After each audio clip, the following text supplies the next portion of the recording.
বিষয়বস্তুৰ প্ৰথমটো হ'ল যে দুলীয়াজানৰ মাজমজিয়াত থকা ত্ৰিবেণী টি ষ্টেট, যি ত্ৰিবেণী টি ষ্টেটৰ মালিক ৰাজু তদী, তেওঁ নিজৰ কি শক্তিৰ দ্বাৰা নাজানো আৰু তেওঁ প্ৰায় ৩৩০ বিঘা মাটি আছাম লেণ্ড এক্ট বা আছাম হোল্ডিং এক্ট যি আছে, যি ভূমি সংক্ৰান্ত যি চৰকাৰৰ আইন আছে, অসমত যি ভূমি নীতি চলে, এই নীতিৰ সম্পূৰ্ণৰূপে ভৰিয়ে মোহাৰি ৩৩০ বিঘা নিজৰ চাহ বাগানৰ নামত অন্তৰ্ভুক্ত কৰিলে।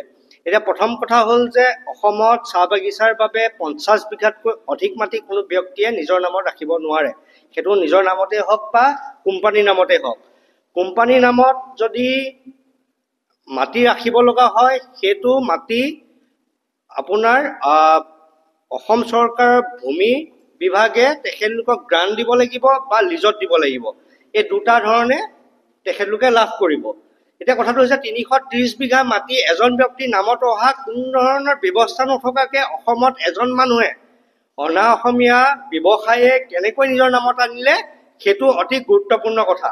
সেয়েহে আমি আজি এই সংবাদমেলৰ জৰিয়তে দাবী জনাইছো যে যোৱা ১২ তাৰিখে আমি উপায়ুক্তক এই বিষয়টো সংক্ৰান্তত এক জৰীপ পত্ৰ প্ৰদান কৰিছোঁ। তেওঁ এই বিষয়টো তদন্তৰ আওতালৈ আনিবলৈ কেনেকৈ মাটিটো ইমান ম্যাদী হ'ল ৩৩০ বিঘা মাটি। ২ নম্বৰ কথা হৈছে যে এতিয়া বৰ্তমান যি চলি আছে বাগানখনক লৈ পেলাই, বাগানখন সম্পূৰ্ণৰূপে ধ্বংস কৰিলে, গছ গছনি কাটিলে। যিটো সময়ত গাঁৱৰ মানুহ এজনে নিজৰ গছজোপা কাটি পেলাই এখন বিচনা বনাব নোৱাৰে, সেই সময়ত ত্ৰিবেণী টি ষ্টেটত থকা প্ৰায় ৫০০তকৈ অধিক গছ কাটি পেলালে ফৰেষ্ট বিভাগ থকাৰ পিছতো, ডিব্ৰুগড় উপায়ুক্ত থকাৰ পিছতো, সহ আয়ুক্ত দুলীয়াজানৰ পিপলগড় থকাৰ পিছতো, প্ৰায় ৩ কিলোমিটাৰ দূৰো নহয়। কেনেকৈ প্ৰায় ৩০০ জোপা গছ কাটি পেলালে সেই উক্ত বাগানখনৰ DC বা ফৰেষ্ট ক্লিয়াৰেঞ্চ নোহোৱাকৈ কেনেকৈ কাটিলে, সেইটো এতিয়া অতি গুৰুত্বপূৰ্ণ কথা। ইয়াৰ তদন্ত কৰিবলৈ আমি দাবী জনাইছোঁ। এতিয়া কথাটো হৈছে যে এই গোটেই ভূমি যেতিয়া তেখেতলোকৰ নিজৰ নামত আহিলে, গোটেই ভূমিৰ এটা বৃহৎ কেলেংকাৰী। এইটো কাৰণে কেলেংকাৰী যে ইয়াত এজন মানুহ জড়িত হ'ব নোৱাৰে। ৰাজীৱ তদীয়ে কোনোবা মণ্ডলৰ জৰিয়তে গোটেই কামটো কৰা নাই, কিয়নো ইয়াত DC অনুমোদন লাগিব, ইয়াত ৰাজচক্ৰ বিষয়ৰ অনুমোদন লাগিব, ইয়াত মণ্ডলৰ লাগিব, ইয়াত গাঁওবুঢ়াৰ অনুমোদন লাগিব। ইয়াত ইমান এটা বৃহৎ কেলেংকাৰী কৰিবলৈ সেই সময়ত যি সময়ত বাগানখন ম্যাদী হৈছিলে, সেই সময়ত কোন কোন আছিলে, সমস্ত বিষয়টো এক তদন্তৰ আওতালৈ আনিবলৈ আমি এই সংবাদমেলত আজি দাবী উত্থাপন কৰিছিলোঁ। ২ নম্বৰ বিষয় হ'ল যে যিটো অইল ইণ্ডিয়া লিমিটেডৰ ৪৩২টা পদৰ নিযুক্তিৰ বাবে যি অইল ইণ্ডিয়াই যুঁজা কৰিছে, সেই বিষয়টো লৈ আমাৰ বিৰোধিতা আছে। কিয়নো অইল ইণ্ডিয়া লিমিটেডৰ ইয়াৰ আগৰ পৰীক্ষাত এডুটেষ্ট নামৰ এটা গুজৰাটৰ কোম্পানীক দি পেলাই অসমৰ ছাত্ৰ ছাত্ৰী বা উজনি অসমৰ অইল অধ্যুষিত অঞ্চলৰ ছাত্ৰ ছাত্ৰীয়ে কিদৰে জ্বলা-পোলা খাইছিলে, সেয়া আমি পাহৰি যোৱা নাই। কিয়নো ২০২৩ চনত অইল ইণ্ডিয়াৰ বিৰুদ্ধে এই চাকৰি নিযুক্তিৰ কেলেংকাৰীৰ বিৰুদ্ধে ছাত্ৰ মুক্তি সংগ্ৰাম সমিতিয়ে ধাৰাবাহিকভাৱে আন্দোলন কৰি আছিলোঁ। সেই সময়ত আমাৰ আন্দোলনক ন্যায্য প্ৰদান নকৰি অইল ইণ্ডিয়াই সেই সময়ত গোটেই পৰীক্ষাটোৰ ৰিজাল্ট ঘোষণা কৰিছিলে। তাৰ পিছতো আমি বিৰোধিতা কৰি আছিলোঁ। অইল ইণ্ডিয়াৰ লগত আমাৰ কেইবালানিও বৈঠক হৈছিলে। তেতিয়া অইল ইণ্ডিয়া আমাক প্ৰতিশ্ৰুতি দিছিলে ভৱিষ্যতে সৰু এটা বেমেজালিও আমি নাৰাখোঁ, আমি এক স্বচ্ছ নিকাভাৱে পৰীক্ষা অনুষ্ঠিত কৰিম। কিন্তু প্ৰায় জুন মাহত পৰীক্ষা হ'বলগীয়া, ২০১৪ চনৰ জুন মাহত পৰীক্ষা হ'বলগীয়া পৰীক্ষাটো এতিয়া ২০২৫ চনৰ এপ্ৰিল মাহত অনুষ্ঠিত কৰিব লৈছে।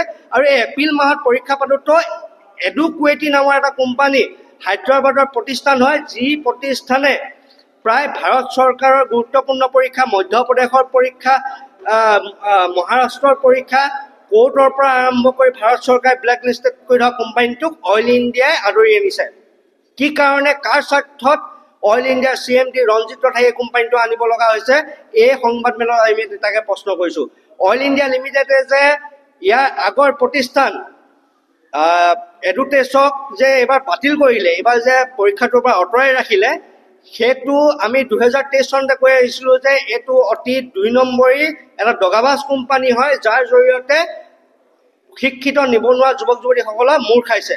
তেতিয়া অইল ইণ্ডিয়াই কোনো ধৰণৰ ব্যৱস্থা গ্ৰহণ নকৰিলে। এতিয়া 2025-ত কোম্পানীটোক আঁতৰাবলৈ বাধ্য হ'ল। সেয়েহে আমি আজি সংবাদমেলত পুনৰ দাবী জনাইছোঁ যে 2023 চনত নিযুক্তি লাভ কৰা 172 জন ছাত্ৰ ছাত্ৰীয়ে এতিয়া কি পথেৰে চাকৰি পাইছিলে তাৰ তদন্ত কৰিবলৈ অইল ইণ্ডিয়াৰ সাহস আছে নাই? অইল ইণ্ডিয়াই কিয় এডুটেছক এতিয়া খেদিব লগা হৈছে সেই কথা অইল ইণ্ডিয়াৰ CMD-য়ে ৰাজহুৱাকৈ ক'বলৈ সাহস আছে নাই?